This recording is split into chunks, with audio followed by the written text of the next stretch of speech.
So, good morning, everyone, and welcome. My name is Natasha Doniou, and I'm the project coordinator of the FIRE project. FIRE is the European Forum for Innovation and Research in Earth Observation, and a project funded by the European Commission. It's really my honor to kick off the FIRE Forum 2023, the culmination of the FIRE project. So the FIRE Forum 2023 is not a usual event. It's actually a series of 6 online events, as you might have seen, one for each of our target sectors. And here I would like to remind all of you our 6 sectors, which are agriculture, the infrastructure, the marine and maritime, the raw materials, the urban development, and then wind energy. So these events will take place from today, from now, until Friday. And each day you have the pleasure to attend, if you want, 2 sessions, one in the morning and one in the afternoon. This morning, now we will start with the agriculture session, and this afternoon we will have the raw materials one. But what is the goal of FIRE project? So the FIRE goal is really to build a strong community and a well-defined process that captures the now and shapes the tomorrow of the European Earth observation sector, and mainly to create a strategic roadmap for the future of Earth observation in Europe. And I'm proud to say that we have succeeded it within the 3 years of the project. In a few minutes, you have the opportunity to discover the FIRE roadmap for the agriculture sector. And over the next 2 hours, we will discuss the way forward with 6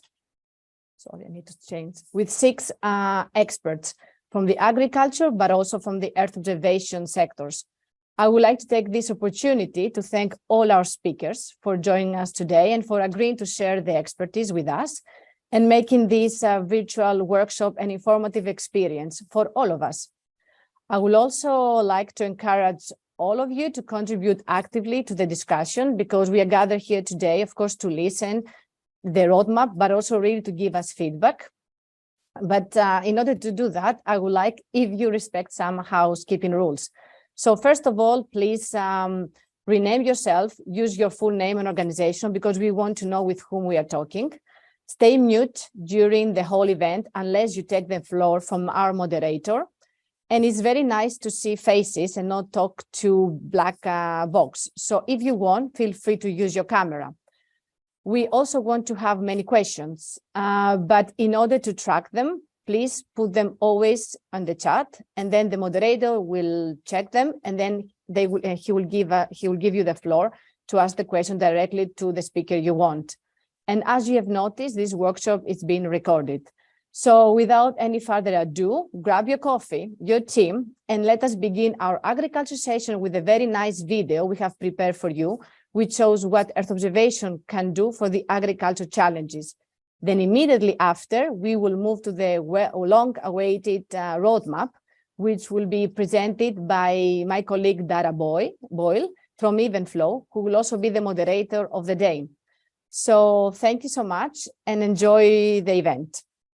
So hi everybody, I'm Dáire Boyle from Evenflow, and I'll be doing a little presentation at the beginning of the session, and then moderating the panel discussion with our panel of experts. So let me quickly share my screen.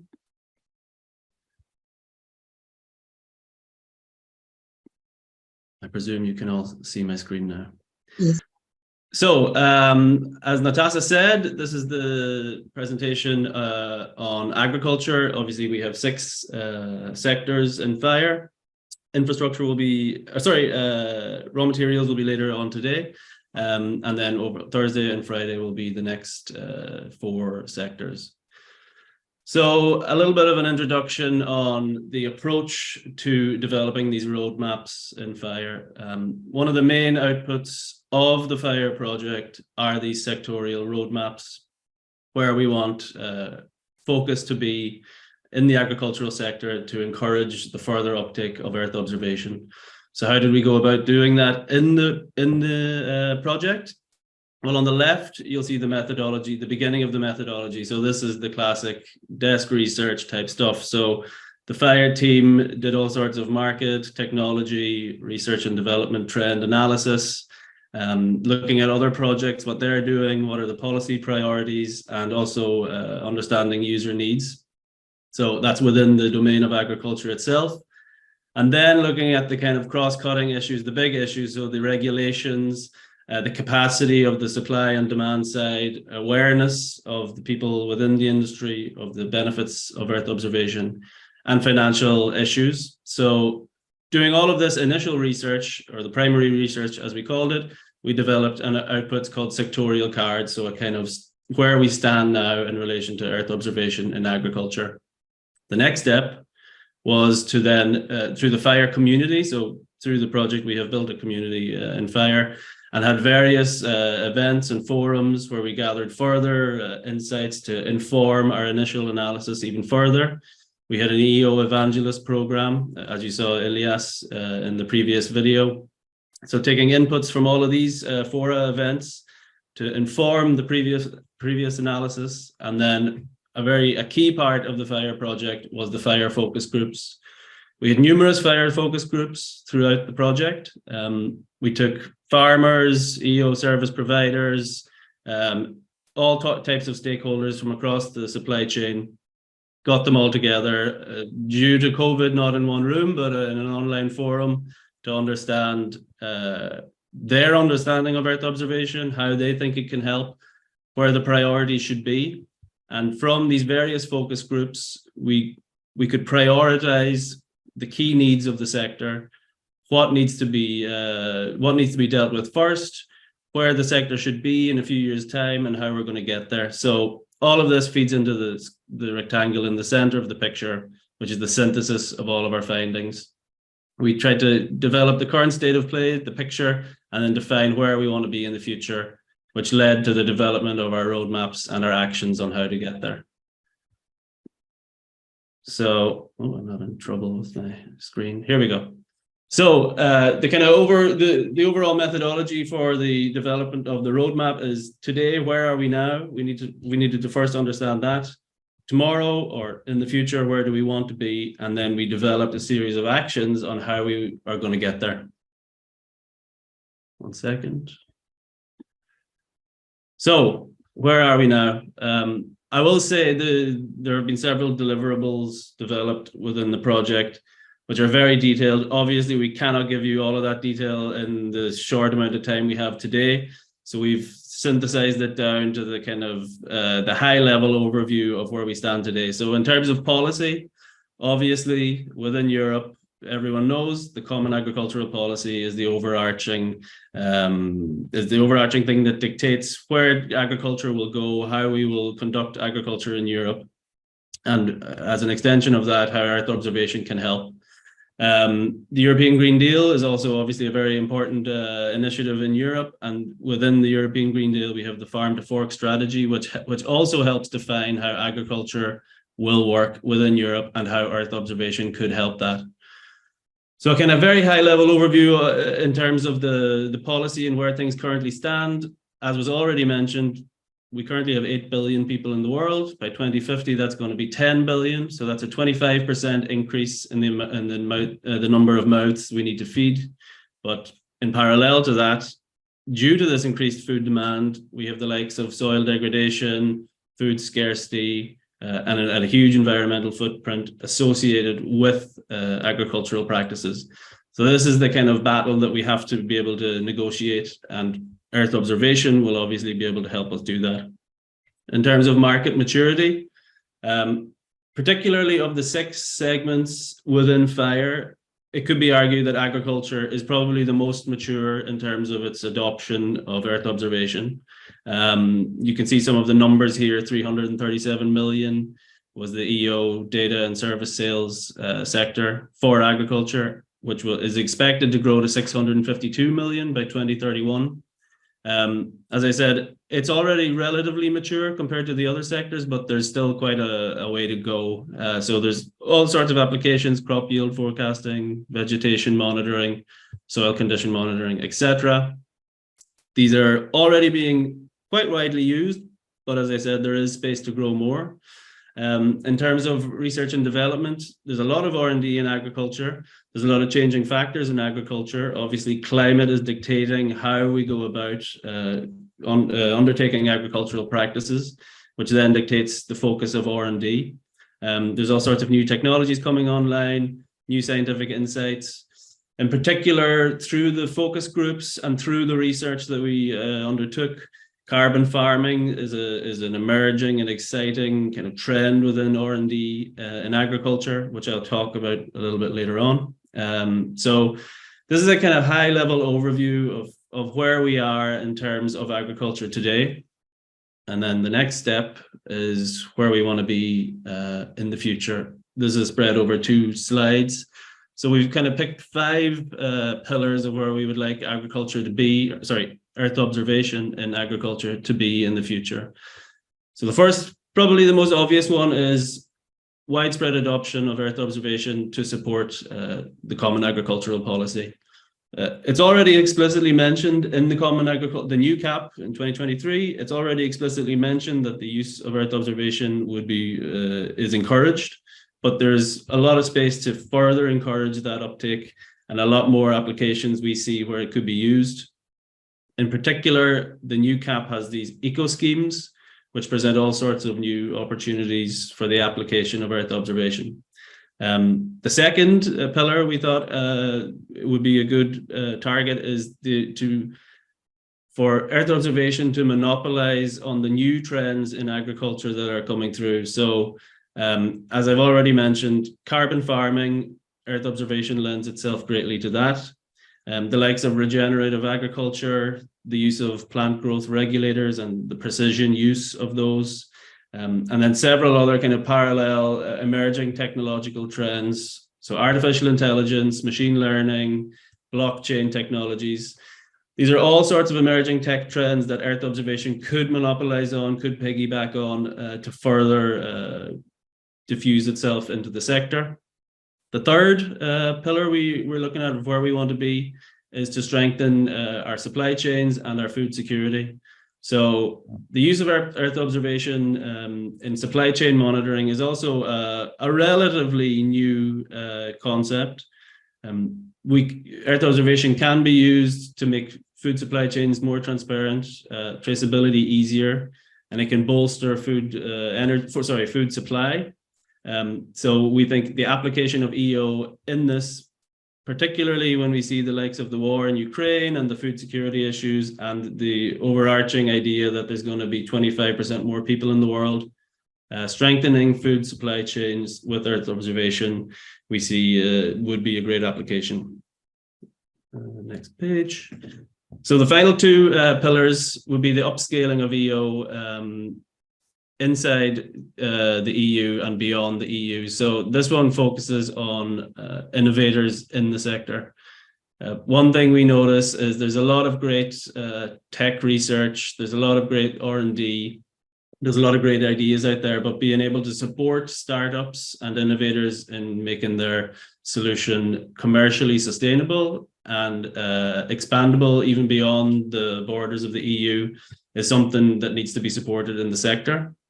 And then finally, strengthening the demand side. So agriculture in particular, it could be argued it has one of the more aging workforces. Farmers may not be fully aware of the value Earth observation can bring to them. They may not possess the technical capabilities to harness the use of Earth observation. So strengthening the demand side, enabling farmers and end users to get access to Earth observation and to use it properly is the 5th and final pillar of where we want to be in the future. So that's, as I said, where we are today, where we want to be. So the next step is how do we get there? So we've produced for agriculture 5 actions. One second. So we've produced 5 actions on how we're going to get there in the future. Again, what you see on your screen is a very condensed version of the actual actions. These are much given in much more detail in the final deliverables of the project. So action number 1 is linked with pillar number 1 in terms of where we want to be, which is promoting the wider adoption of Earth observation in supporting the CAP. It's an obvious one, but it's an important one. So we think a comprehensive evaluation of the current practices in the CAP, particularly in the new CAP, so the likes of the eco schemes, it needs to be understood where exactly Earth observation can provide value, raise awareness with stakeholders who are involved in common agricultural policy monitoring or verification, in particular the paying agencies at the national level, and then launching of R&D&I activities and pilot activities to further support applications of Earth observation in CAP monitoring, reporting, and verification. So the action number 2 is to streamline the use of Earth observation for carbon farming. Carbon farming is something that came up again and again in our research and in the FIRE forums and in the various working groups. This is a real emerging application of Earth observation. It's promoted in the likes of the CAP as well, and it's relatively new. So there needs to be a comprehensive evaluation of the current practices of Earth observation in carbon farming, and further launch of research and development, being able to understand the current state of play, a kind of baselining of carbon stocks in agricultural lands, and the encouragement of practices that will further encourage the absorption of CO2 into these lands. So that's action number 2. Action number 3 is empower users to make the most of EO-based solutions. So again, this focuses on the demand side, the farmers in particular. Capacity building programs should be able to distinguish between different user groups and different capacity related issues. So are farmers and users aware of the technologies? Where do the gaps lie in their knowledge? Where do the capacity for them to implement different Earth observation solutions in their working practices? And then ideas of best practices should be documented and replicated. And this capacity building program would act as a connecting tissue for ongoing and planned actions funded through various means. Action number 4 is strengthening solutions that rely on Earth observation for global food security monitoring. So this goes back to the supply chain monitoring and the food security issues. We think dedicated research and innovation actions or innovation actions should be launched through the various available European instruments, and they should focus on supply chain monitoring, food security monitoring, connecting with the GeoGlam initiative, and all around this, best practices around data governance and transparency should be exhibited at national and regional levels, and replication schemes developed. And the 5th and final action is, as I said, supporting EO companies and innovators in bringing their products to the market, in scaling their products, in achieving commercial viability. So a program should be launched which is able to identify companies who have a strong business case, a strong upscaling potential and internationalization potential. And the mobilization of funds such as Cassini should be given to innovators in the sector in order to further promote innovation, startups, and Earth observation technologies that will provide strong value in the sector. So we see this a lot in our work.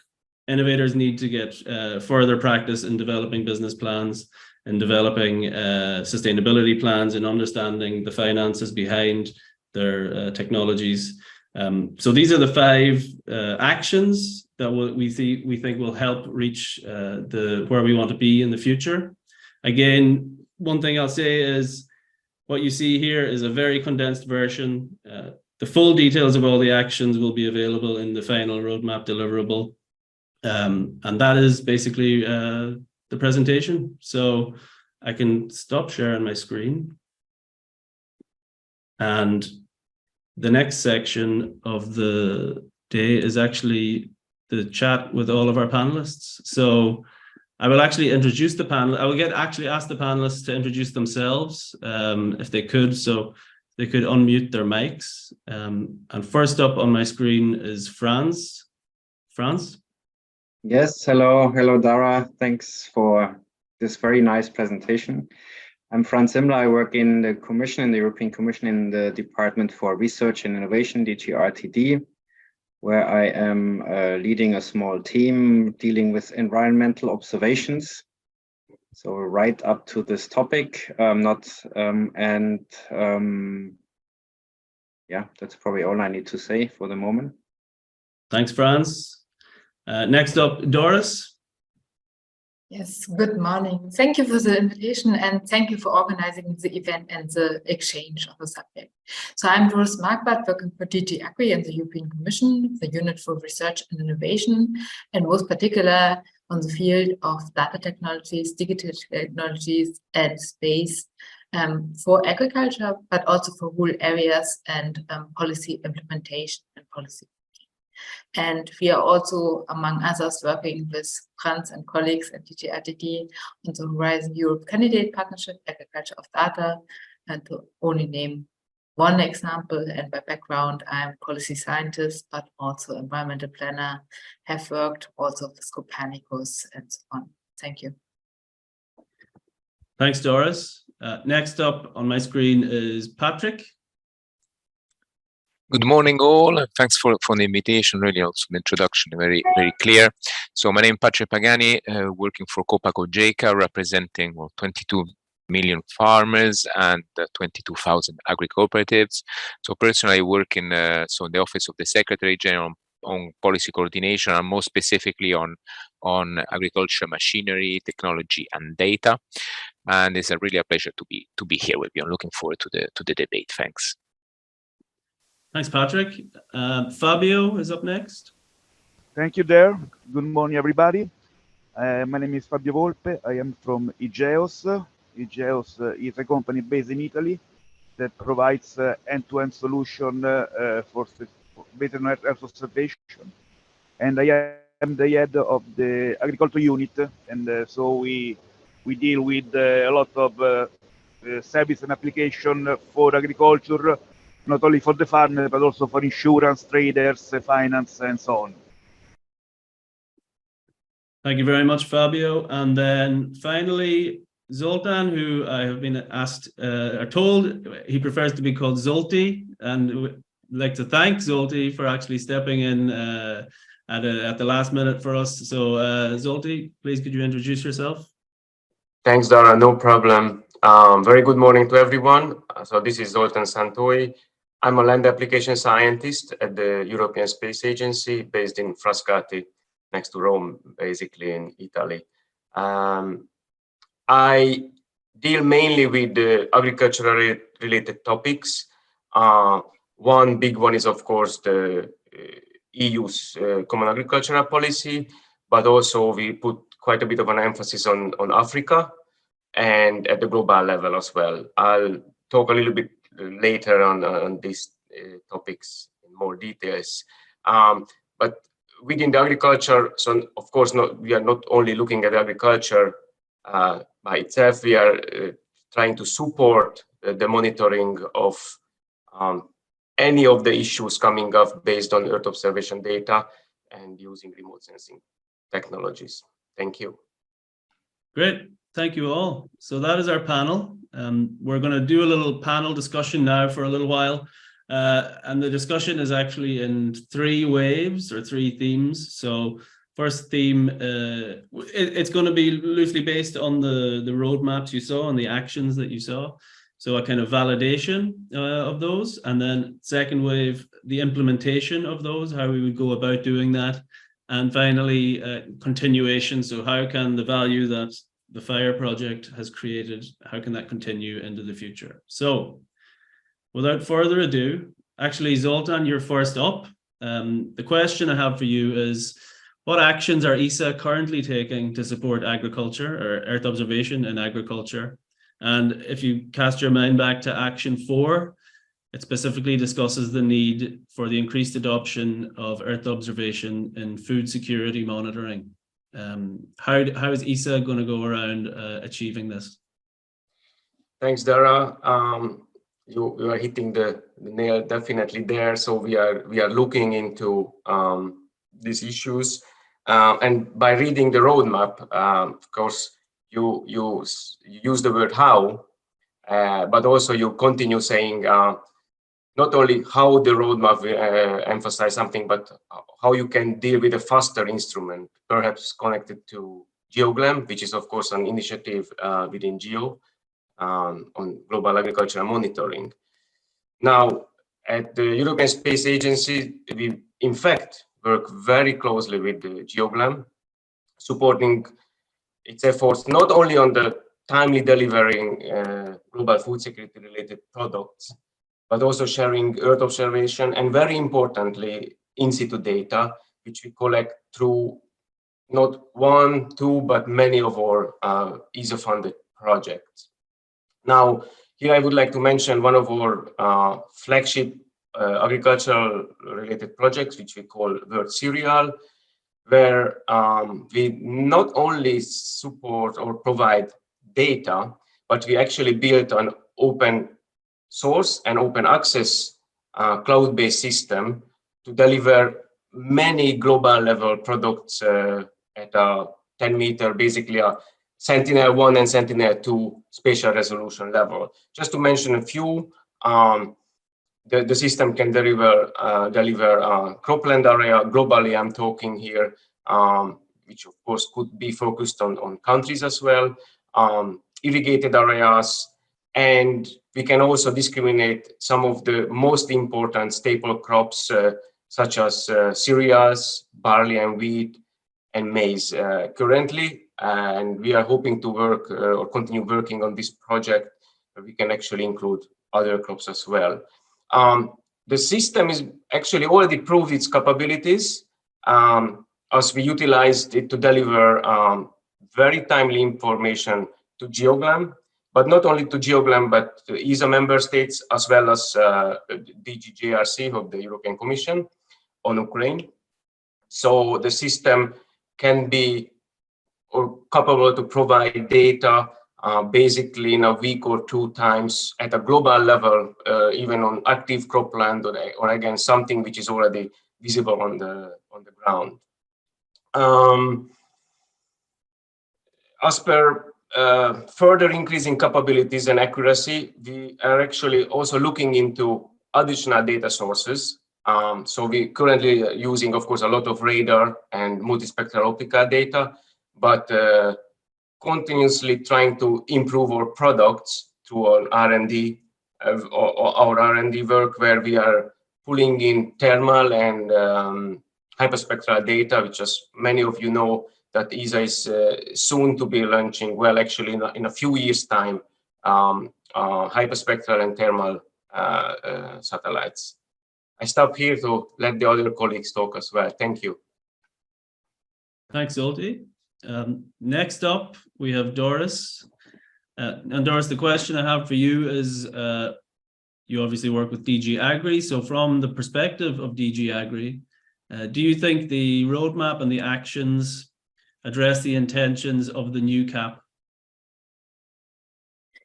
Thank you. Yeah, first of all, let me see, if we are talking about the new CAP, we are talking about the CAP post 22, so starting right now. And there are many new elements in the Common Agriculture Policy, but Earth observation has already in the past played a crucial role to implement the Common Agriculture Policy, and it's an ongoing process to stepwise to use more and more the potential of Earth observation in CAP implementation. Generally, and that you highlight quite well, let's say in the roadmap, in the background section, we have two dimensions. So we can start with the user perspective, the farmer. We mostly have, let's say, the farmer does not necessarily think about Earth observation, but the tools and application where Earth observation is in. So making decision-making support. So, and there's, for instance, one new instrument in the Common Agriculture Policy, which is mandatory to be offered by member states. It's the so-called FAST. You can understand it as an application providing decision-making support to farmers. And that is a tool where member states would certainly benefit for all additional layers they can provide for free to farmers. But it's also of interest, for instance, for startups, because they can always develop applications adding up to, let's say, such a tool, and to provide offer, let's say, member states also support to develop and generate inputs and offers for the farmers. And there you also highlight the link to the European Innovation Partnership, agriculture, sustainability and productivity. That's also an interlink between research and innovation and the end user. And this is also a quite important dimension of the agriculture policy to really develop, let's say, following a multi-actor approach, Earth observations, tools which are, let's say, end-user tailored. And then now probably the most important dimension is the implementation support. So meaning, as you elaborate in the roadmap, there are new schemes, and the general ambition to reduce administrative burdens for both sides, the administration and also the beneficiary. So meaning, one additional point, the Common Agriculture Policy has the ambition to become more performance and oriented. That means we have to reveal what, let's say, which impact for the environment can the schemes deliver. And ideally, we don't go out to the field and map the impacts, but use as far as possible the potential of Earth observation to reduce administrative burden, very simplified speaking. And here, there's, let's say, one challenge. More and more decisions and schemes are developed at national level. So meaning also member states have a quite diversified need in monitoring and evaluation efforts. And here, I think you have a lot of experience across policy fields. You have a project which is widely, and you might have, let's say, ideas based on the different policy domains, how to address those monitoring and evaluation needs. So, and there are common needs across, let's say, policy ambitions. So we had just had the, let's say, the mentioning in the previous contribution of the higher resolution or other specific techniques. And I think the key for the roadmap is to interlink the different policy needs in member states and at European level with the potential you have identified. So you mentioned already the eco schemes, meaning there are specific agri-environmental schemes in need of monitoring and evaluation. And the list, if I would now start, is quite long because the eco schemes are quite diverse.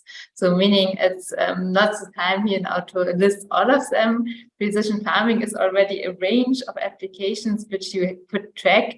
So meaning it's the general approach I would, let's say, propose here to say, use the capacities of your experience and map the matching how, let's say, at European level and at national level, your knowledge and experience you gained as a project can match the need and make a matching of member states and European needs and your experience and expertise. Thank you. Maybe just a quick follow-up on that, Doris, because if we talk about eco schemes, each member state can define basically their own eco schemes, which ones they want to implement. So that means there'll be 27 different sets of eco schemes to address.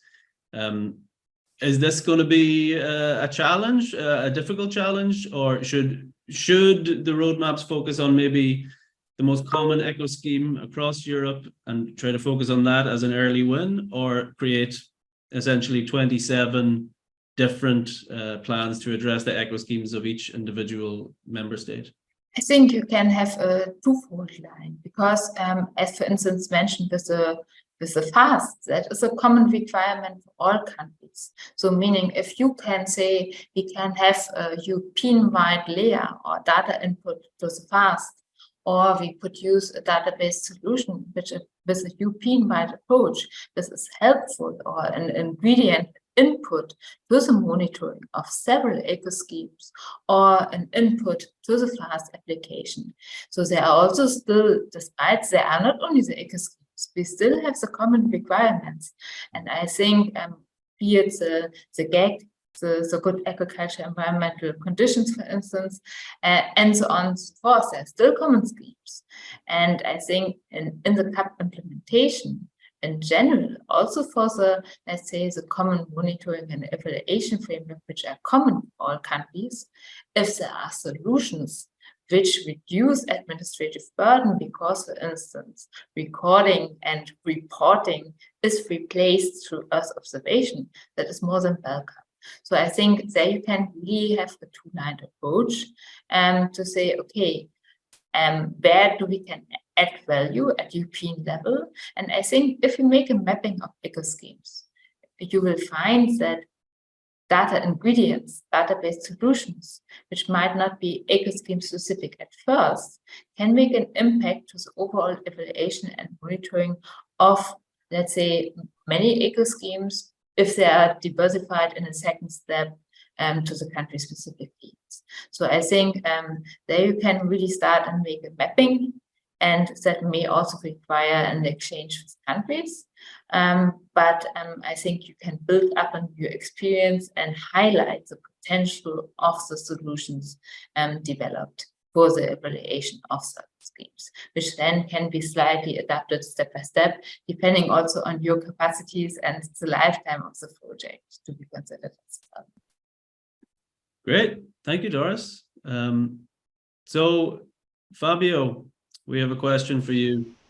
Action 2 specifically talks about the need for the further development of carbon farming solutions. So, personally, how do you view the use of Earth observation in carbon farming? And do you agree with the recommendations of the roadmap? Well, let me say that I think that carbon farming is an issue to which Earth observation data can provide really a relevant contribution, of course. But we also have to consider that it's just one of the components that should support any control action or policy on carbon farming. Because according to me, there are three main components that have to be considered. There are some data that are more or less static, such as soil composition. And for this component, the contribution of Earth observation data is quite limited. It's mostly related to the facilization, for example, of ground survey, point ground survey, point ground measure that can be derived in different way and have a very different density according to the European country that we are considering. Then there is a second component that are data describing what is present on the ground and how this evolves along time. And it is, of course, the component for which Earth observation has a very strong impact.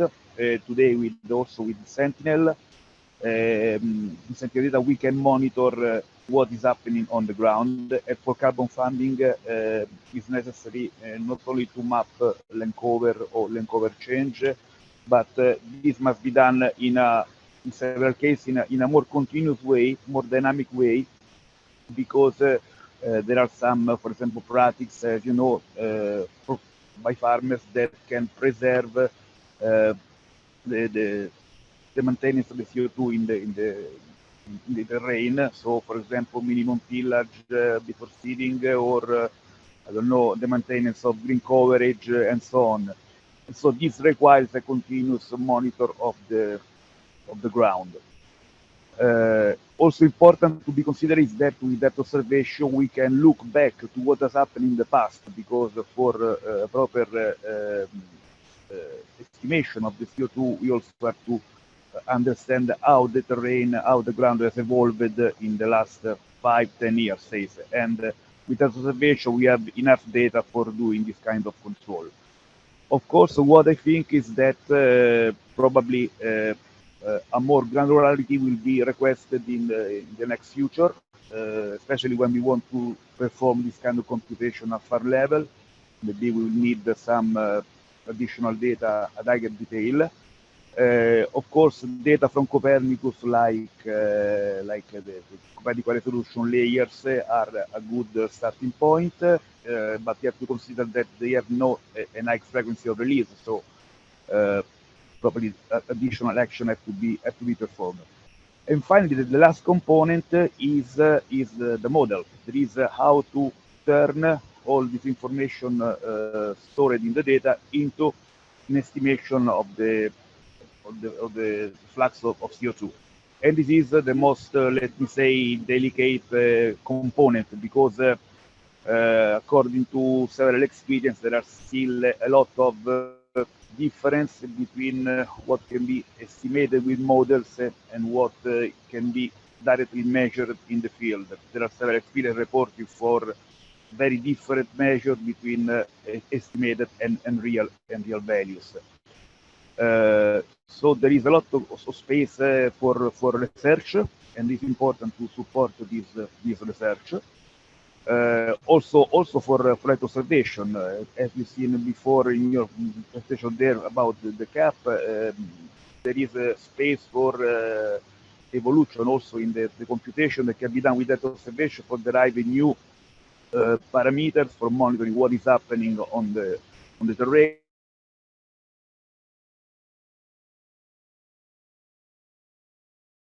Did we lose Fabio? Sorry, Fabio, if you can hear us, we lost you, but that's fine. We can move on to the next question. Hopefully we get Fabio back soon. Franz, we have a question for you on this. Can you elaborate on EuroGeo? What is EuroGeo? What is the EuroGeo initiative, and how does the roadmap that is developed in FIRE align with the mandate and the intention? Oh, we have Fabio back. Yes. Fabio's I connected with the phone, so it's a problem. I am in a conference. No problem, Fabio. No problem. So we lost you for a minute, but you're back. Yeah. So we were talking about the future. There is the request for developments that is needed, especially for the models.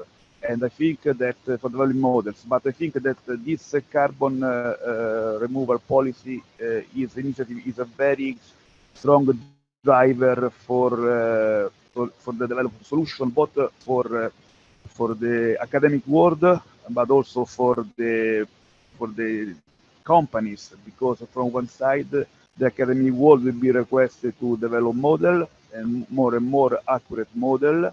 There is a lot of work to be done, and there will be for the European companies the opportunity to enlarge the business, because they can be provider of solution to the certifiers, or maybe they can become certifiers for this for the carbon removal. It's important that there is a regulation that could be behind this, because the regulation, according to my experience, always stimulates the development of solution. One real case that we see every day is the Common Agricultural Policy, for which a lot of development has been done in the past and still will be done for supporting the request of the Common Agricultural Policy in terms of information on the crops. Okay, thank you, Fabio. We're glad to have you back. Okay, I'll go back to Franz, and I'll repeat the question in case anybody missed it. So the question is about EuroGeo. Can you give us a little overview of EuroGeo, and the roadmap and the actions that were presented, how do they align with EuroGeo's mandate and EuroGeo's intention? Yes, thank you. Thank you for the question. Maybe before explaining a bit what EuroGeo is, I should say a few words what GEO is. Probably, I hope anybody is aware here, but maybe some are not. So GEO is the Group on Earth Observations, which is an international initiative bringing together 180 countries, something like that, and also participating organizations to support international collaboration on using Earth observation data to address key challenges like climate change, sustainable development, and disaster risk reduction. And within this initiative, international initiatives. There are various GEO initiatives, one of which is GEOGLAM that has been already mentioned by Zoltan, which is then really working on specific topics to deliver really Earth observation-based solutions to address the challenges. And then, so there's GEOGLAM, there's also a number of others, forest observations and Mercury and many, many others, actually. And then there's also the regional GEOs, and one of which is EuroGeo, so that's for the European region.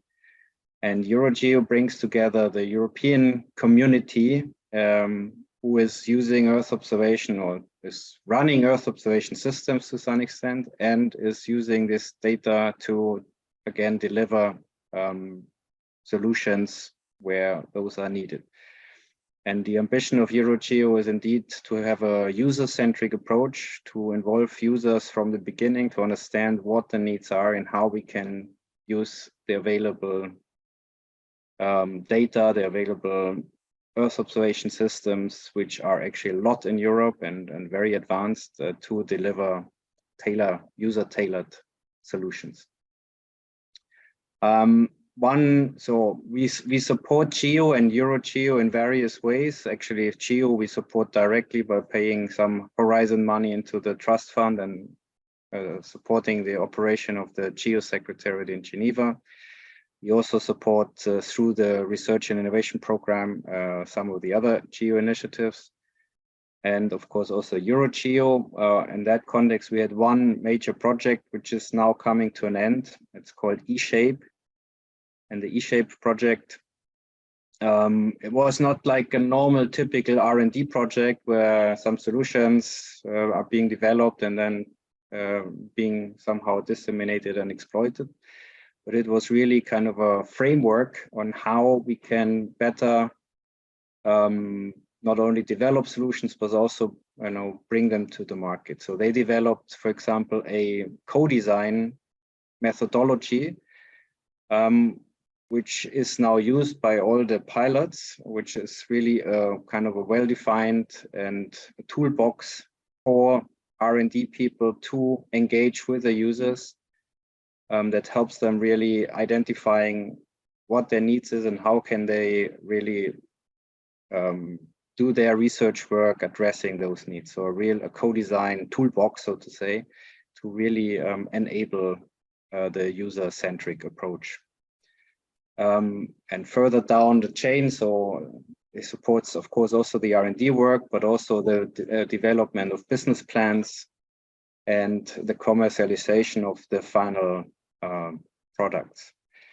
And within this eShape project, there were a number of showcases in various sectors, and one of which was agriculture. And within each showcase, a number of pilots of applications that have been developed and built. So one example from that, and it's really very well aligned with what you showed, was the EU CAP support, which is the platform was developed, which is called AGRI, and it's a suite of smart farming services which are enabled by artificial intelligence, Earth observation, and numerical weather prediction. And it supports two core services, crop phenology and crop yield estimation. And it builds key information for agricultural management and providing actionable knowledge for farmers directly, but also for agricultural consultants and insurance companies and policymakers. So in that tool, it's really now accompanied all the way to becoming a commercially available tool. And I think that's very well aligned to what FIRE was doing, and we can discuss later how we can support the various actions that you have identified. Thanks, Franz. I guess, yeah, eShape touches on a couple of the actions, obviously the CAP and also the supporting of innovators and SMEs in the ecosystem. So yeah. Okay, we'll move on to Patrick. Patrick, you work at COPA COGECA, so an industry representative. So according to the roadmap, we would define the market maturity of Earth observation in agriculture as one of the more mature sectors. Obviously, there is still space to grow. Would you agree with this?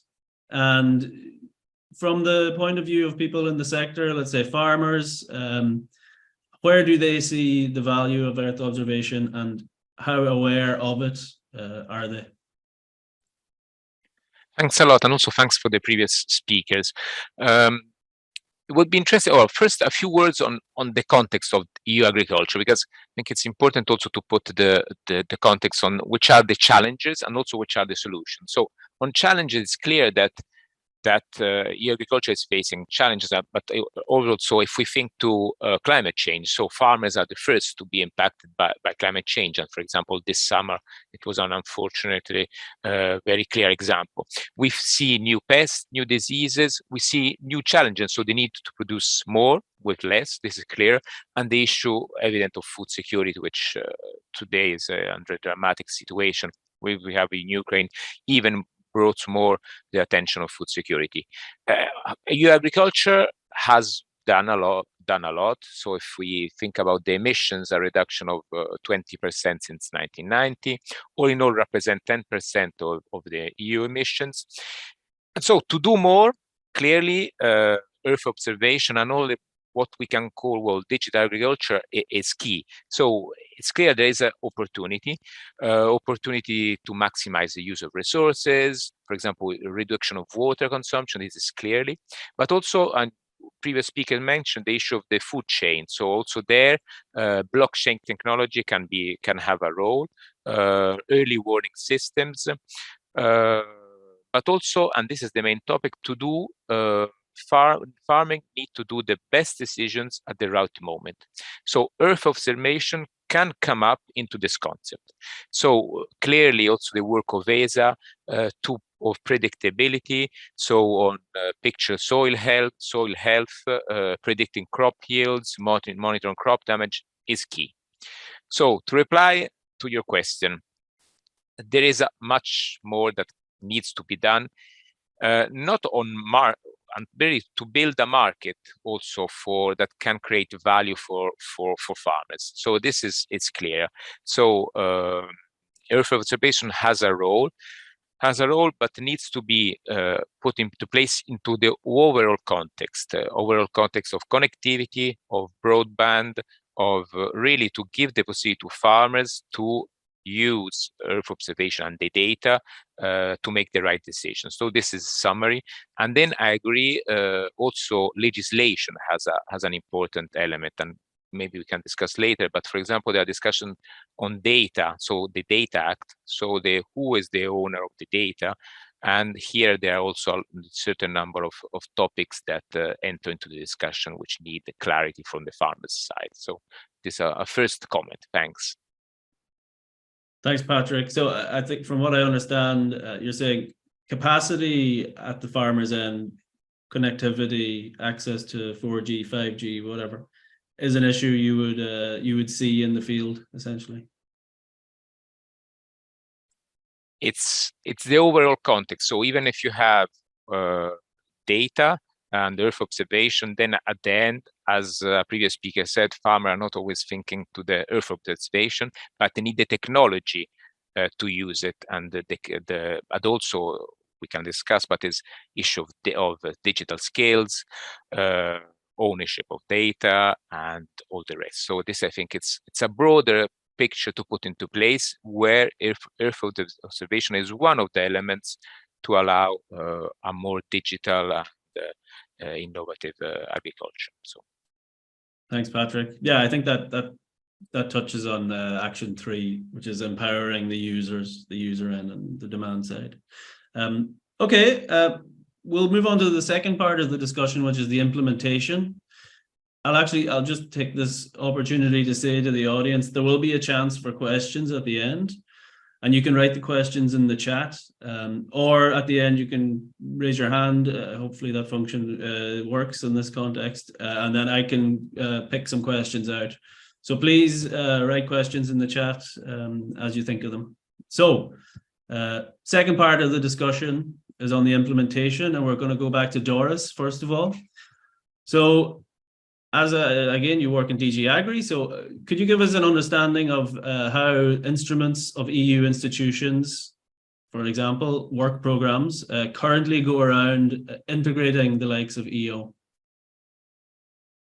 Yes, thank you for the question. And I think this provides also the opportunity to thank you to organize the event, because for effectively including Earth observation technologies and the potential in the programs and instruments at European level, it's quite important for us to have an active policy science interface, because that allows and stimulates the ongoing discussion which potentials are there, and to include them in the different steps of the policy cycles and in the various instruments at the different stages, to make it at the final point, for instance, included in the legal processes and formal audit trails. So that is a ongoing process. And let me name some examples how that is achieved until we, for instance, have something in the legislation allowing Earth observation, for instance, to be used in the controls. So research and innovation is normally the starting point, but then we have to scale it up to make it market or end user ready. And that we have not only DG AGRI on the table, but fortunately also DG RTD and the agencies all playing a role. So meaning we try as a basic step to supplementary program all the different instruments like the space program, Horizon Europe, and so on. And a basic step for us is to have the interchange with member states and end users and stakeholders. So stakeholders are, for instance, COPA, COGECA, also here on the table, to see what are the needs to consult.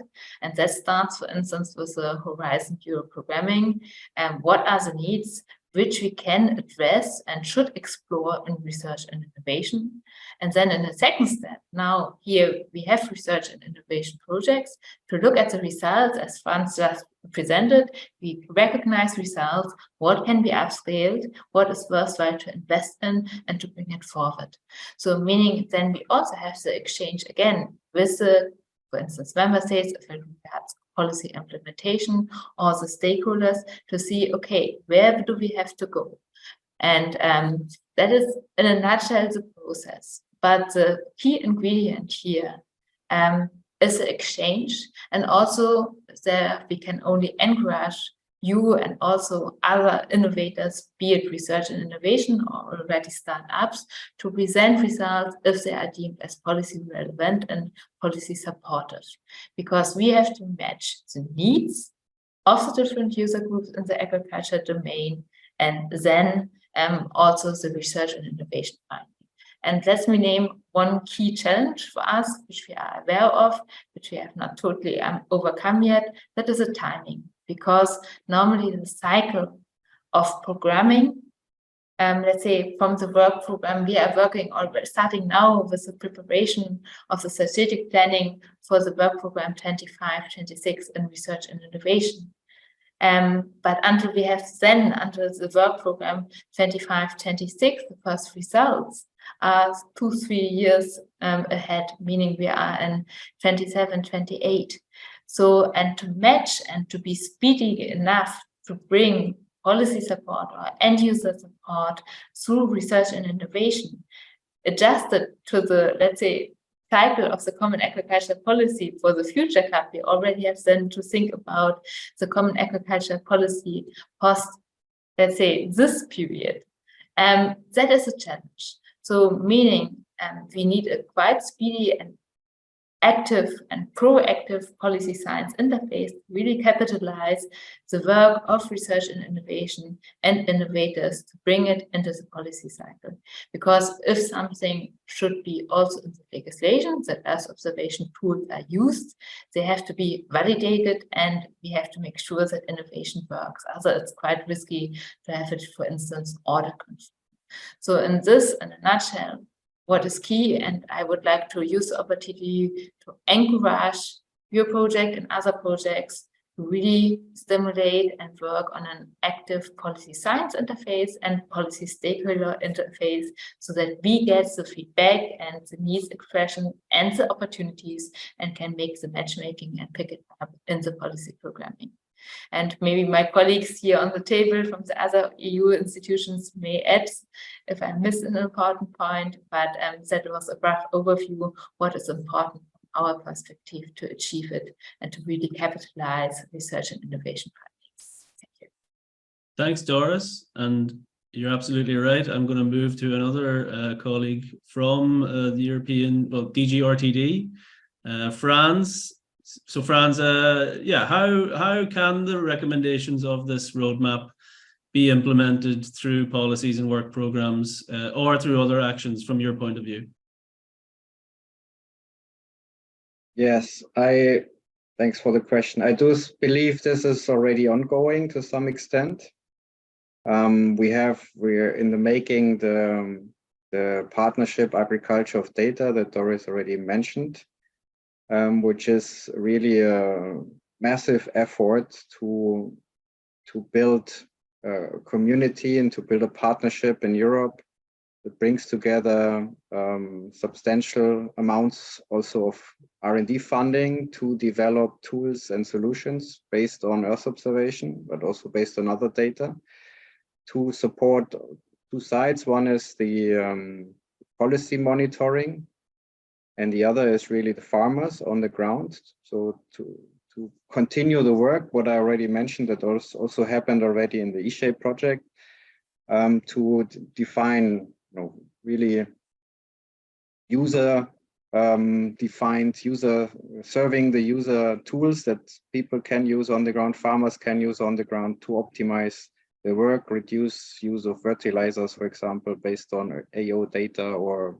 pesticides, to become more productive, but also to become, very important, more sustainable with less environmental footprint. And so that's one big initiative that is currently being built up and should become operational by the end of this year. We can probably tell a lot more about it if you're interested. Doris knows all the details, and me. So that's one thing. Of course, we have other activities ongoing in our programs that we have. The EuroGeo that I already mentioned has a group, so it has a number of action groups, so-called. One is on agriculture, which brings together the activities that we have, R&D activities in the area, to discuss how, to coordinate some work and how we can really support the needs that are formulated. But also EuroGeo and Geo in general is a forum to bring together the various actors. It's not only R&D, it involves policymakers, it involves the business side. That's very important, and it should involve also the user side. And to keep this dialogue among these various actors going is, I think, very important. And we hope that with EuroGeo on one side and with the partnership, we really contribute significantly to do this. Great, thank you, Franz. And maybe we've had two voices from the EU side, so let's go to ESA. Zolti will talk specifically about Action 1, which is Common Agricultural Policy Monitoring Solutions. So how does ESA see implementing initiatives which will support the Common Agricultural Policy? Thanks, Dáire. Before I jump there, I was taking some notes, especially based on what Doris and Franz were mentioning on R&D. And just to everyone, so of course, ESA's main business is to build satellites. However, we have a very, very extensive R&D program beyond building satellites. So for example, I work for an application section where we are trying to put science into, as the section name suggests, applications which can be taken up by various organizations, in my case, such as the Commission, such as FAO, such as WFP, or any organization who are interested in such systems or data or products what we provide.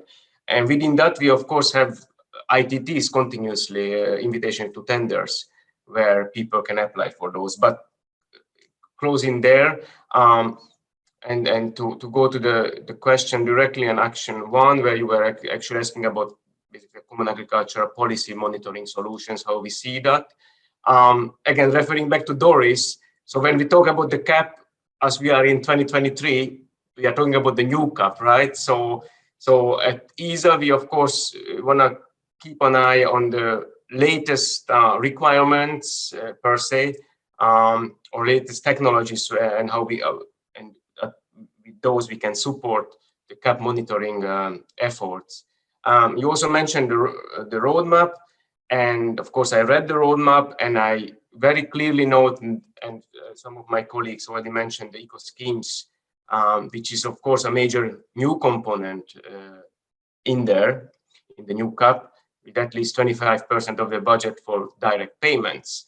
So from ESA's perspective, and that's why I started my comments on R&D, we already actually last year put out an ITT, an invitation for tender, to look how Earth observation technologies can support the eco schemes monitoring. So actually we have a project running already. It's called People's New CAP, where we are actually looking at the various eco schemes. And Dáire, you said very rightly that how we deal with so many eco schemes, 27 nations, and within each nation you might have several eco schemes.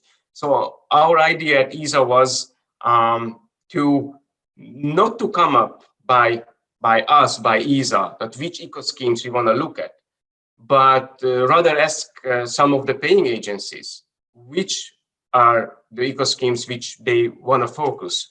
So within this project, what we did, or what we are doing rather, we talked to 4 different paying agencies. The paying agencies of the Netherlands, paying agency of Czechia, Castilla y León in Spain. Of course, Spain, you have several paying agencies, as well as Sweden. So based on their needs, forward-looking recommendations, we pick up 5 agricultural practices, which we will be developing models to monitor them based on Earth observation technologies and data. So I just want to put the quick list here. So one is crop rotation, of course, very important. Fallow land monitoring, use of permanent grassland monitoring, winter cover and catch crops monitoring, and last but not least, managing crop water demand. So these were the 5 major agricultural practices or eco scheme related practices, which most of these paying agencies refer back that this is in their main interest. So as of now, we are developing models which will be able to monitor these eco schemes. And eventually these models would be able to be connected to the Sen4CAP software package, which is of course a very regarded or highly regarded software package developed by ESA and used by many paying agencies as we speak or throughout Europe. So these developments are happening. And we are constantly looking for other eco schemes. So if something else is coming from a paying agencies, or eyes and ears are open, so we are ready to jump and do a quick R&D work on any other eco schemes which might be of high interest. And I think you wanted to talk just a tiny bit on soil organic carbon, which we started to look as well. So for example, we have a project, we call it Bird Soil, where we are using not only Earth observation technology or data, mainly Sentinel-1 and Sentinel-2 here, but modeling techniques, because it's of course hard to just derive soil organic carbon data based on Earth observation. But within that project, we will be providing to the wider Europe, so not only to the EU, wider Europe means even Ukraine, the UK, those countries are also included, where we will be providing soil organic carbon map at 50 meters spatial resolution, hopefully by the end of this year. So these are the immediate projects I can think of. But again, we are all open and happy to work with others. Thanks. That's very interesting, Zoltan. Can you give us the name of the first project again? People's New CAP?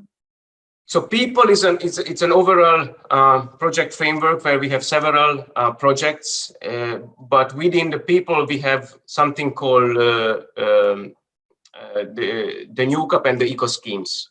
Okay. Okay, very interesting. Thank you for that. Hopefully the people caught those various projects and they can check them out. Fabio, we'll go to you now. You look like you're in a more cozy setting. Hopefully the connection is okay. Yeah, okay. I've changed the location. Now I'm out indoor, not anymore outdoor. Yeah. No, it looks nicer. It looks nicer. So we'll talk about Action 5, which is to do with supporting internationalization and upscaling of EO companies in agriculture. So Fabio, you work with EARSC also. And can you tell us a little bit about how EARSC supports EO companies in general, but in agriculture, and how, what kind of supports you give companies who are members of EARSC, and what EARSC does for the audience? Yes. Well, it's a matter of fact that agriculture is a key application domain for many companies operating in the earth observation market. Most of them are in Europe under EARSC, are member of EARSC. Let me say that this solution have been developed by there are a lot of solutions in agriculture focused on different aspects of agriculture. CAP is one of them, of course, but not the only one. There are a lot of applications that can support farmers, and can support insurance, and so on. And most of the application has been developed by European enterprises, and they reflect in many cases the European excellence in developing this kind of service with observation data. But we have to consider that most of them have been developed for a domestic market. So taking into account the reality, the situation of each single country.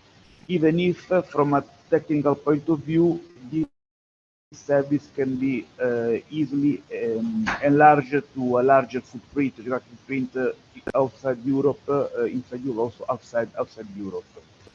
This, let me say, this action requires, of course, an upscaling, internationalization, let me say, of the process.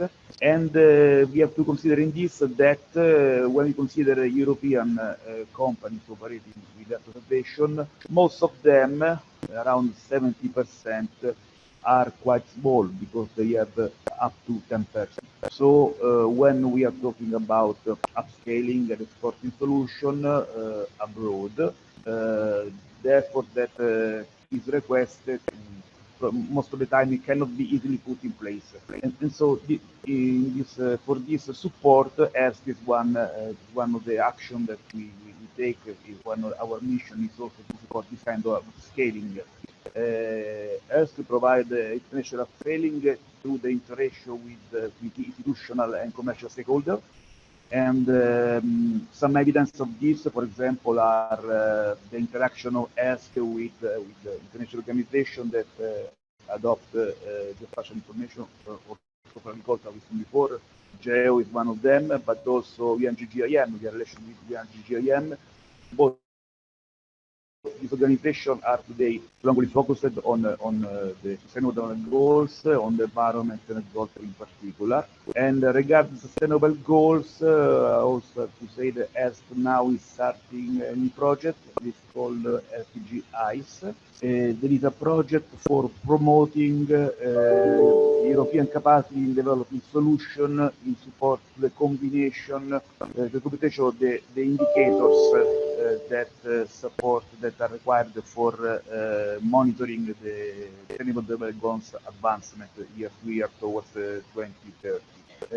Some of these indicators are related to agriculture, and so this project is a chance for European countries for setting up their solution.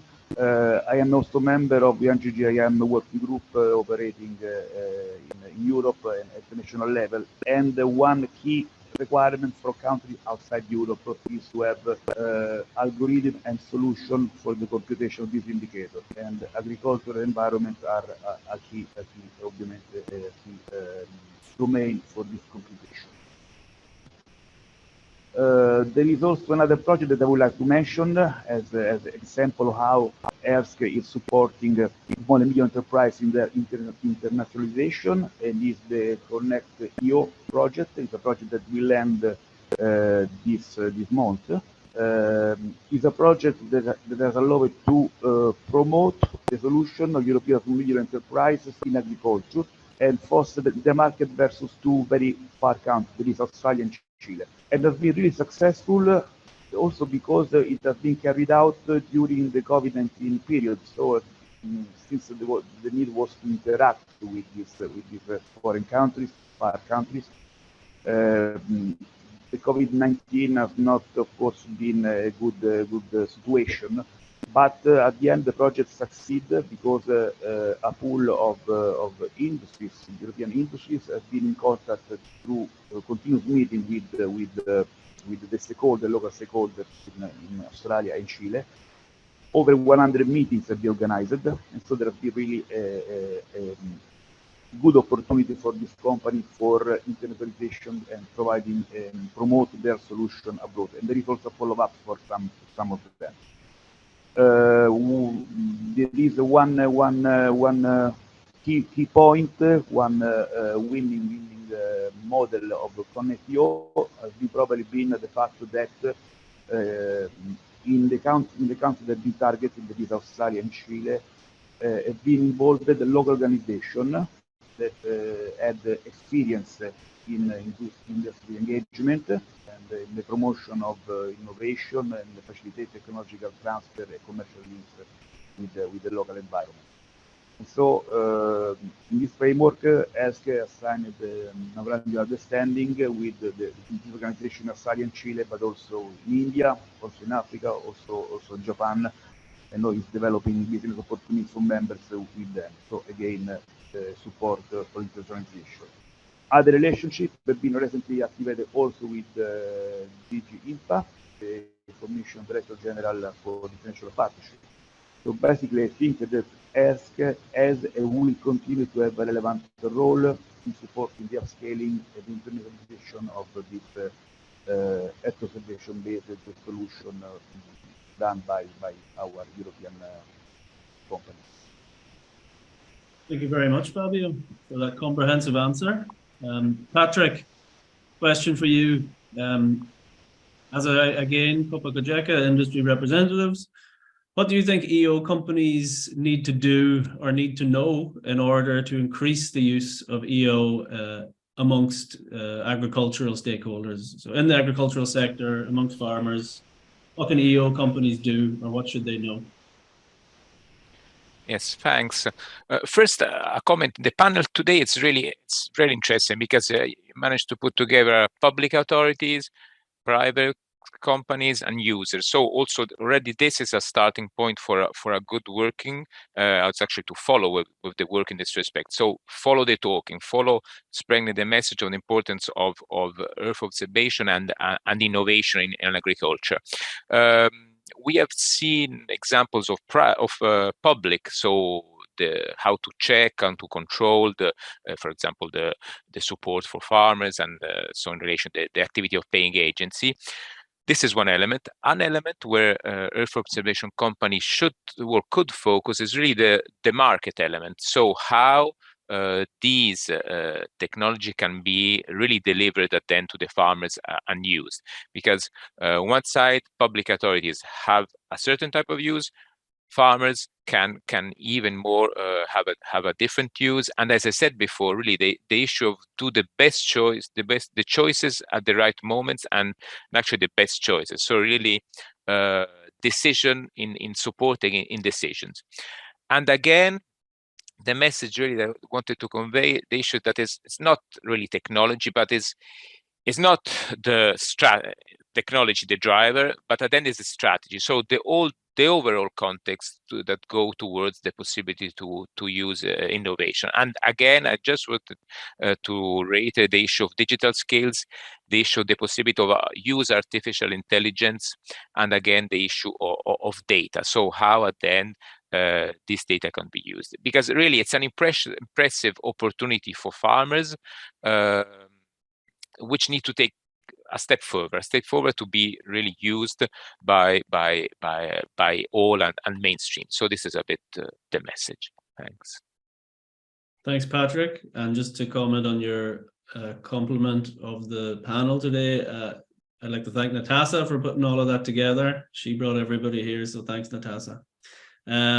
Okay, we'll move on to the final section, and I see there's already questions and some comments in the chat, so that's great. We'll come to them at the end.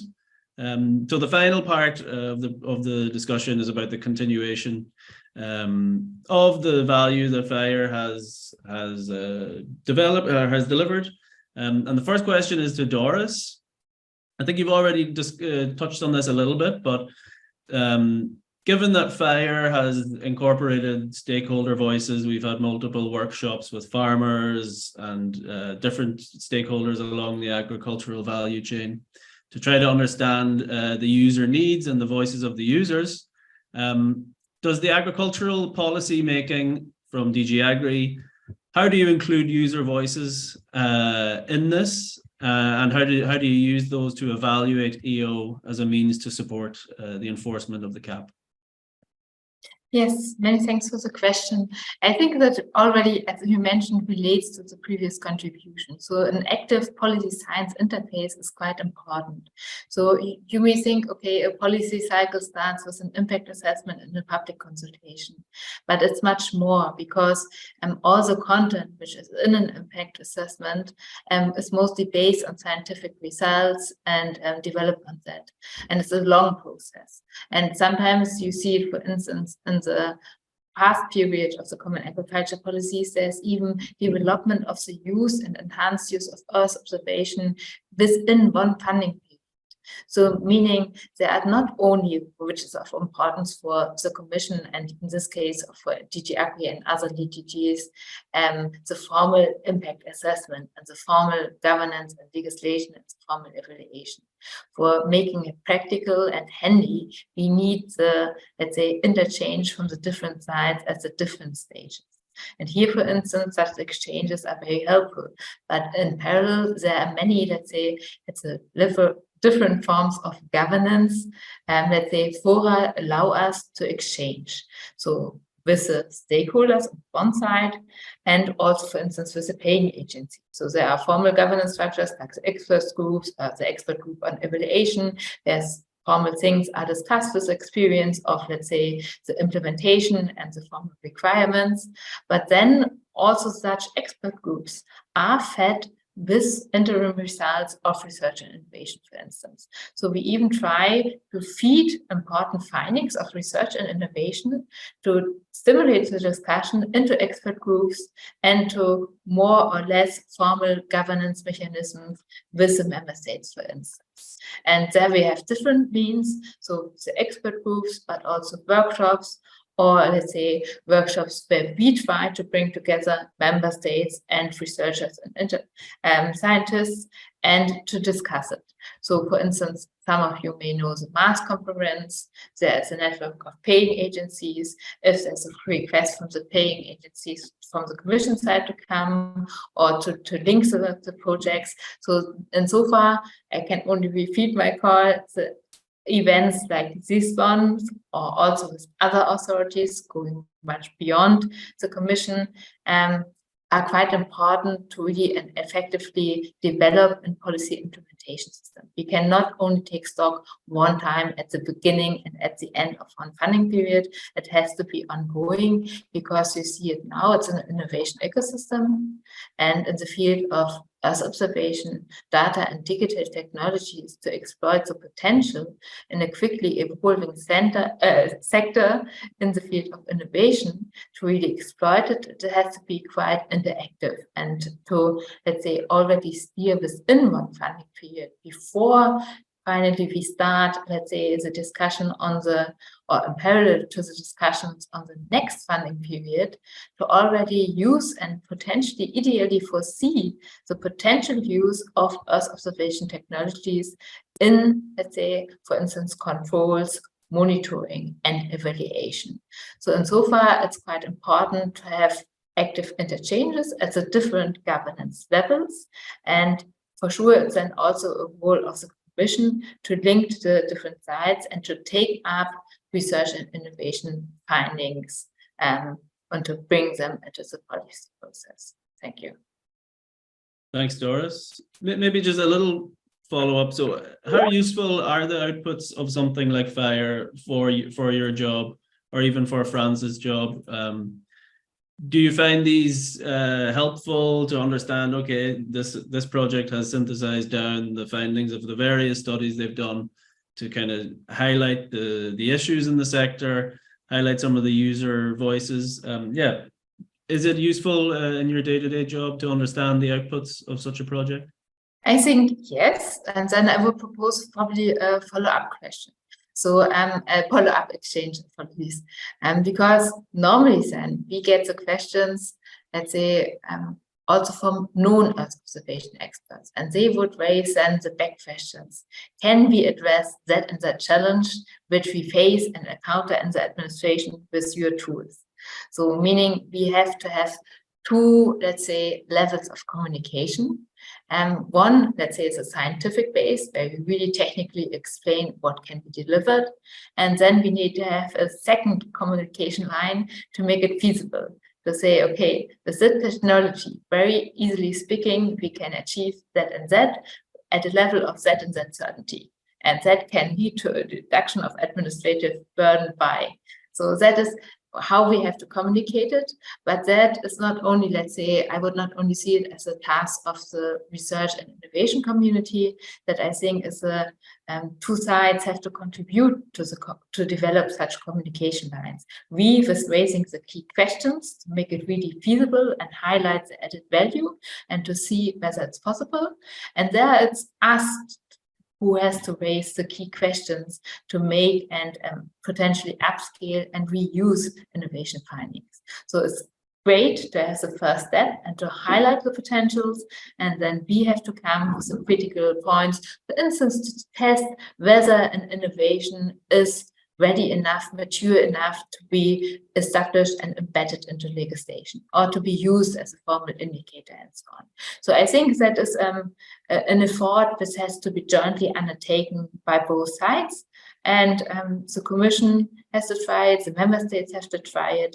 And then if both sides act proactively, then it can be achieved that it's actively used also in policy implementation, and ideally as benefiting the administration, policymakers, but also in the common agriculture policy, the beneficiaries, because ideally it's a reduction of administrative burdens for both sides. Thank you. Great, thank you, Doris. And very good point about the two sides have to be considered in order for the application to provide value. Zolti, I'm going to come back to you. From ESA's point of view, and again, touching on one of the actions, how can ESA support innovators and startups in the sector to achieve commercial sustainability and even possibly bring the idea of expanding beyond Europe? What can ESA do to help innovators in the sector? Thanks. I really like this question. So where to start? I already talked about we build satellites, right? We build systems, we provide data, we provide products, we do R&D in most, research and development. But indeed, we also do support innovators and startups. Actually, heavily, we do support them. So we have a program at ESA called InCubed, where we accept unsolicited proposals from the industry. And when I say industry, we just mentioned startups, but any level of industry, we would accept proposals. Can be a big company like e-GEOS, we have Fabio here, can be a truly startup, where they contact us and they say, hey, we have we have an idea. Can we talk with you guys? And we say yes, pretty much 100% of the time, where we call for a so-called pitch interview, where a company, again, startup, big company, doesn't really matter, will quickly show us their ideas. Now, there, in that pitch interview, you will always have a technical officer like myself, but there also will be a very business-oriented official from ESA who will actually, so a technical officer will look at the scientific or a technical background of the proposed project or idea, but the business officer will actually look at the future viability of such proposal. So we do that, and if the pitch interview is successful, we do actually invite that particular company to submit a full proposal to us, which then will be a little more detailed, a little more looked at, but could be very fast funded. So we are talking about, comparing to the Commission or to ESA in general, such funding could go through in a matter of few months from the pitch idea to the actual funding. And this can be, of course, any kind of Earth observation or sensor related technology, including agriculture. Now, as I mentioned, it's a very fast procedure. And just, you also ask about internationalization. So, of course, we do support ESA member state companies to go beyond the ESA. So that's definitely a case here. So just as one recent example, as you introduced me, I'm more on the agriculture side. So, for example, we have a startup from Germany, got funding from us or asking for funding. I'm not sure where we are right now. Who is implementing an agro-insurance scheme in Nigeria. Then we have an Italian startup who is looking into developing crop-specific decision support systems. So we have a large assortment, and basically any kind of pitch which is somewhat related to Earth observation can be accepted and can be funded very fast. Thanks. Thanks, Zoltan. I touched on it on my presentation earlier, but maybe you can give us a comment. Something we found, especially we were also involved in the E-Shape project, and there's some great innovators out there, great technical ideas, but maybe they lack the business side of things, support in terms of developing a business plan, understanding the financials. Is that something you see in this program? Because it is one of the actions that is proposed, is to help EO companies with that side of things. I might not be the really right person to answer that question because, as I mentioned, I'm more on the technical, scientific side. But we have officers with, as I said, with a business background. So I want to throw up the ball here that please contact the InCube program. You will find it on ESA website, and just ask. I believe they will be able to help you, or at least drive you through a process how to come up with a business proposal. Thank you, Volpe. Okay, I think we can call it an end to the actual experts and panel here, and we can actually open the floor to the audience. I've already seen some questions in the chat. I mean, I'm going right back up to the very first question here. Mofoluso, are you still online? And if so, would you like to ask your question? If not, you don't have to. If you can't answer, or maybe he still isn't online, but Mofoluso was asking about, do we have a forum where we can meet EU startups who are interested in internationalizing? And the answer to that, I can give you a quick answer, is yes. Expand EO 2023 will be happening in Brussels, but also online in June, 13th to the 14th of June. So that is just off the first initial idea for an answer to that question. So we have a question from Ornella. Are there methods being implemented today? Oh, actually, sorry, Ornella is online. I can see her. So Ornella, can you ask your question to Franz, please? Also, thank you for the interesting panel discussion till now. Franz, as you were talking about the tools that are being implemented, I asked myself if there are any methods you're using today in this process of making new tools that prevent the reinvention of the ones that already exist. Like there may be some companies working on identification of specific crops in Italy, but also they're looking for the same solution in Spain. Is there a way to prevent the fragmentation of this sector, as we see that in the agriculture market, there are already quite a bit EO solutions out there? Yes, thanks for the question. Interesting one. Well, I think basically that's what our European efforts to some extent are all about, actually. If you look at the partnership agriculture of data, the basic driving idea is indeed that we should work together in Europe and build these things in a coordinated way and implement these innovations, and not having every country developing its own tools, its own procedures, its own standards, its own databases and platforms, but to really build this at a European level. I think that's one of the driving forces for this type of activities that we run at European level. Of course, it's also up to the innovation system as such to have a sufficient exchange, to have sufficient communication fora.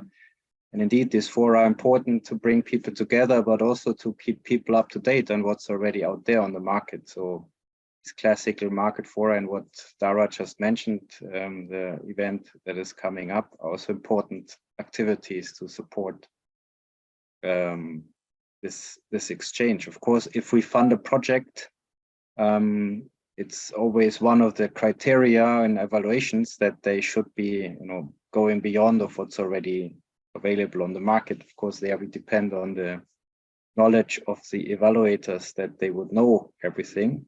That's not always for sure, but that's how we normally assure in a research and innovation action that what we build is not already available or what we fund. All right, thank you. Thanks, Franz. I see Jeff Smith from Specto Natura sent a question. Jeff, if you want to ask it. Yeah, sure. Yeah, and the thing I always noticed from the Fire Forum was that perhaps biodiversity seemed to perhaps fall between the list of topics that was there. So I had quite a lot of difficulty choosing which of these sort of webinars to come into.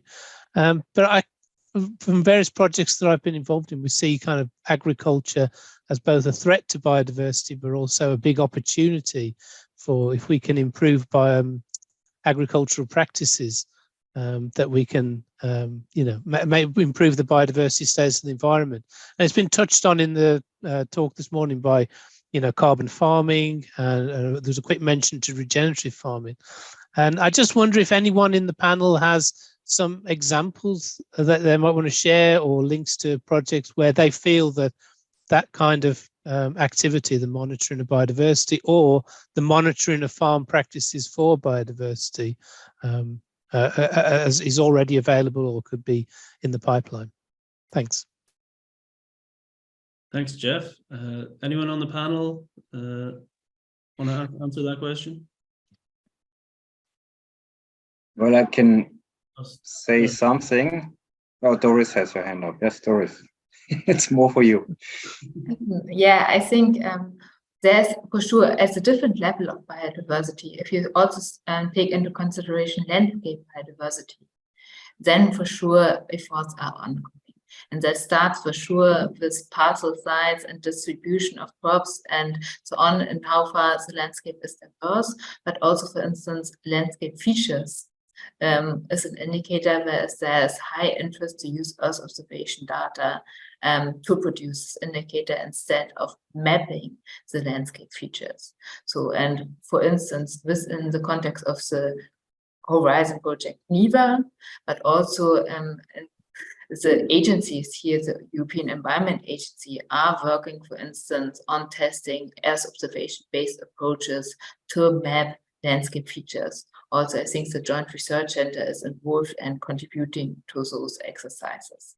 Then there will be forthcoming projects on mapping and developing approaches, Earth observation-based approaches to, let's say, use observation, upscale it, and based on AI, not on, let's say, manually to interpret the imagery, to recognize indicators which are relevant for biodiversity. One approach, for instance, which you can find also in a national project funded in the UK, is using drone and mapping reference data and bring it to, let's say, the AI training data as reference data sets, and then further exploitation of, let's say, Earth observation imagery. And for sure, and a decisive feature is here which input data as Earth observation you regard. Sentinel data for biodiversity is quite challenging if you have higher resolution imagery as input, and ideally those at European-wide level. That is a challenge here. It is a greater starting point and greater opportunities to be used.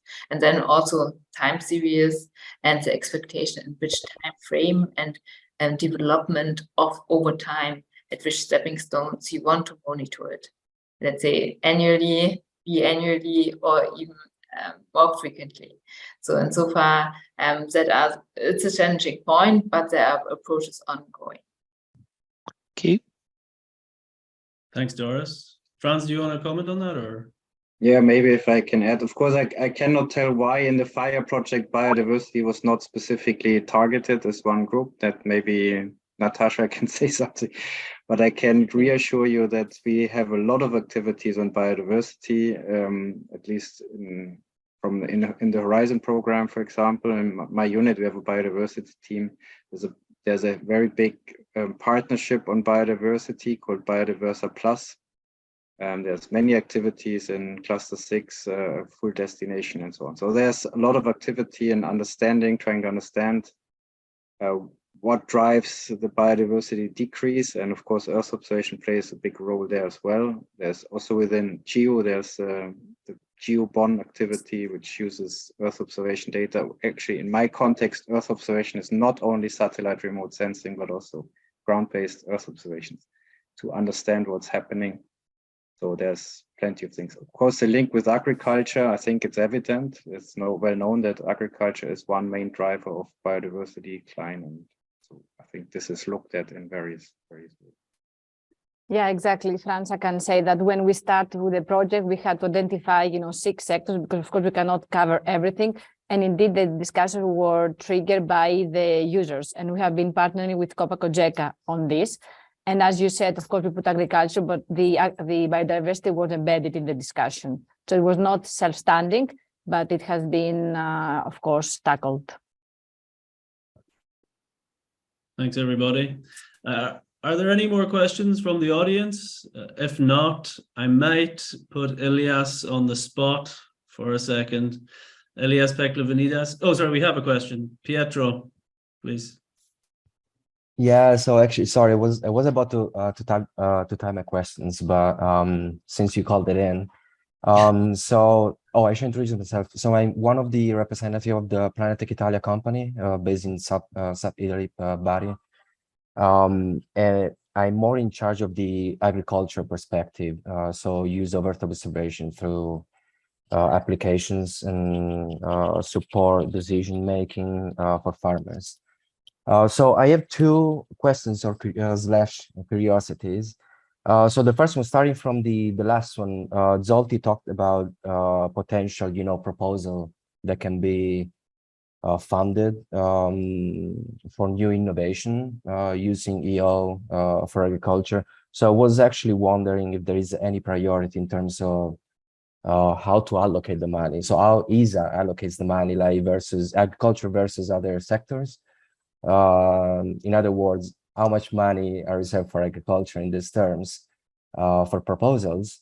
And the other one is, I heard a lot about like bridging the use of Earth observation application for farmers, eventual, end users.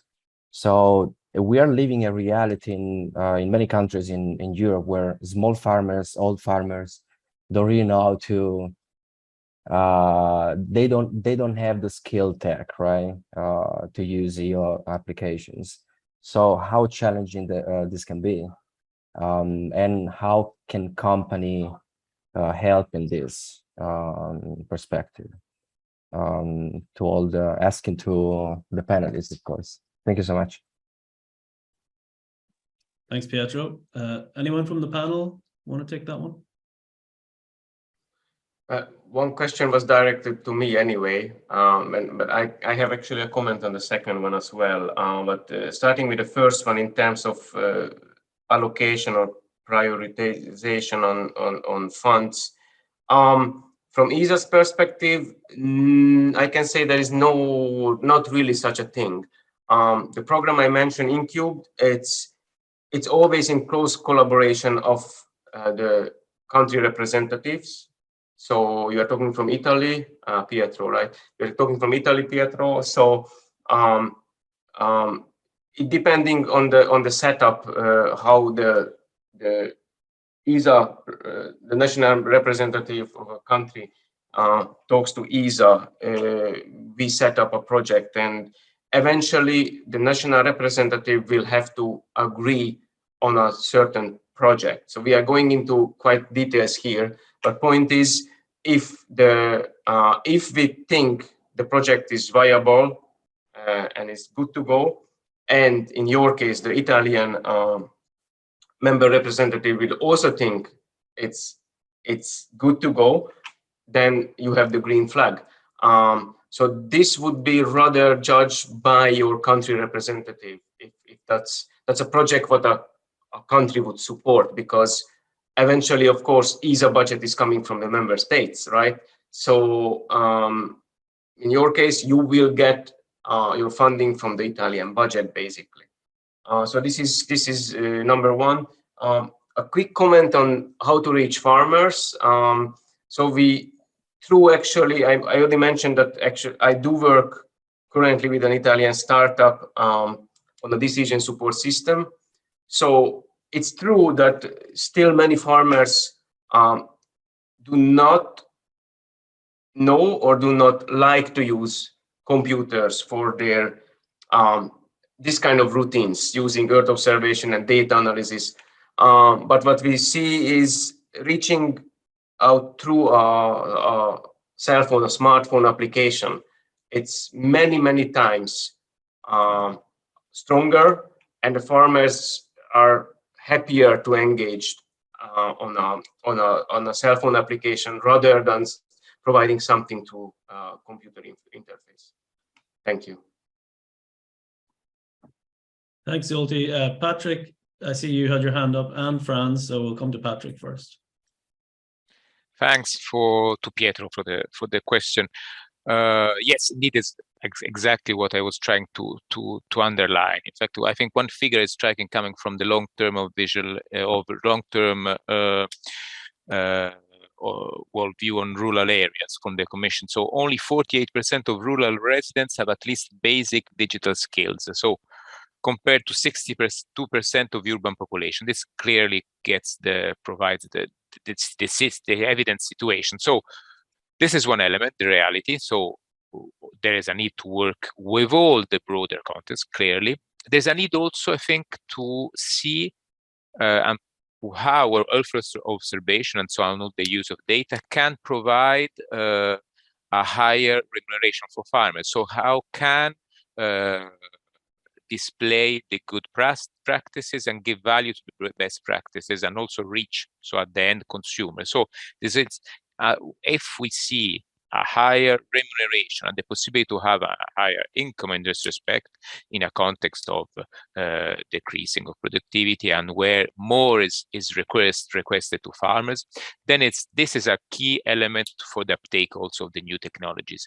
And a clear example also made on the issue of the smartphone, this is clearly, but I think at the end, if there's market, if there's remuneration, if they see a true added value, then the uptake will increase. Thanks. Thanks, Patrick.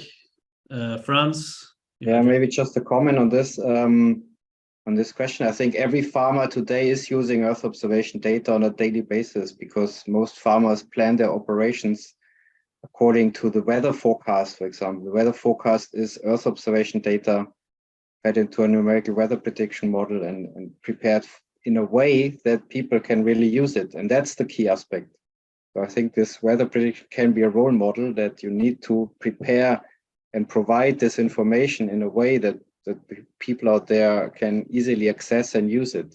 I think it's more a question of communicating and tailoring it to the user needs rather than a question of digital skills of the end user. Of course, there may be also some more complicated end use things, but again, you have to prepare it and you have to provide this information in a way that it's easy for people to access and use it. That's the key aspect. Pietro, you've caused quite a stir because everyone wants to answer this question now. Doris, you also have your hand up. Yes, I think that is a well point brought forward from the farmer's perspective. And I think here it's also on the task from the Commission, but also from the member states to see here a comprehensive approach and to take the different tools, meaning we don't have to see only the research and innovation, but then also link research and innovation and the common agriculture policy and use and to follow a comprehensive approach towards supporting the digital transformation.